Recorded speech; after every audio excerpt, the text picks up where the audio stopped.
இன்னைக்கு இந்த வீடியோல என்னென்ன சினிமா அப்டேட்ல இருக்கு அப்படின்னு சொல்லி கேட்டீங்கன்னா, நம்ம சித்தார்த் அண்ணாவோட 40வது படத்துக்கான ஃபர்ஸ்ட் லுக் டைட்டில்லாம் ரிலீஸ் பண்ணிருக்காங்க. அதுக்கப்புறமா நம்ம ரியோ ராஜ் அவர்கள் நடிக்கிற ஸ்வீட் ஹார்ட் படம் இருக்குல்ல, இந்த படத்துக்கான ரிலீசிங் டேட் அப்படின்னு சொல்லி இன்னைக்கு இந்த வீடியோல எவ்வளவு சினிமா அப்டேட்ல இருக்கு. இதை பத்தி நம்ம அப்படியே ஃபுல்லா வந்து பாத்தீங்கன்னா பாத்துலாம். டைரக்டர் ஸ்ரீ கணேஷ் இருக்காருல்ல, இவரே நம்ம சித்தார்த் அண்ணாவோட 40வது படத்தை அவர் வந்து டைரக்ட் பண்றாரு.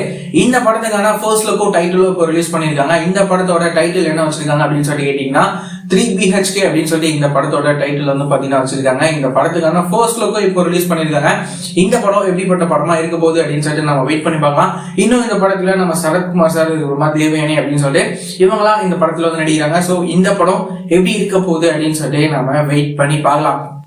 அதுக்கப்புறமா வந்துட்டு ஸ்வினித் எஸ் சுகுமார் அப்படின்னு சொல்லி இவரோட டைரக்ஷன்ல நம்ம ரியோ ராஜ் ஹீரோவா நடிக்கிற படம் தான் ஸ்வீட் ஹார்ட். இந்த படத்துக்கான ரிலீசிங் டேட் வந்து சொல்றாங்க. இந்த படத்தை எப்போ ரிலீஸ் பண்ண போறாங்க அப்படின்னு சொல்லி கேட்டீங்கன்னா, வர மார்ச் 14ஆம் தேதி இந்த ஸ்வீட் ஹார்ட் படத்தை வந்து ரிலீஸ் வந்து பண்ண போறாங்க. நம்ம ரியோ ராஜோட நடிப்புல இந்த படம் எப்படி இருக்க போகுது அப்படின்னு சொல்லி நம்ம வெயிட் பண்ணி பார்க்கலாம். இந்த படத்தை நம்ம யுவன் சங்கர் ராஜ் அவரே ப்ரொடியூஸ் பண்ணி அவரே இந்த படத்துக்கு மியூசிக் வந்து பாத்தீங்கன்னா கம்போஸ் வந்து பண்றாரு. இந்த மாதிரியான ரெகுலரான சினிமா அப்டேட்லாம் நீங்க ரெகுலரா தெரிஞ்சுக்கணும் அப்படின்னு நினைச்சீங்கன்னா நம்மளோட இந்த சேனல்ல மறக்காம சப்ஸ்கிரைப் பண்ணி ஃபாலோ பண்ணி வச்சுக்கோங்க. வேற ஏதாவது ஒரு நெகட்டிவ் இருந்தது அப்படின்னா மறக்காம கமெண்ட்ல சொல்லுங்க.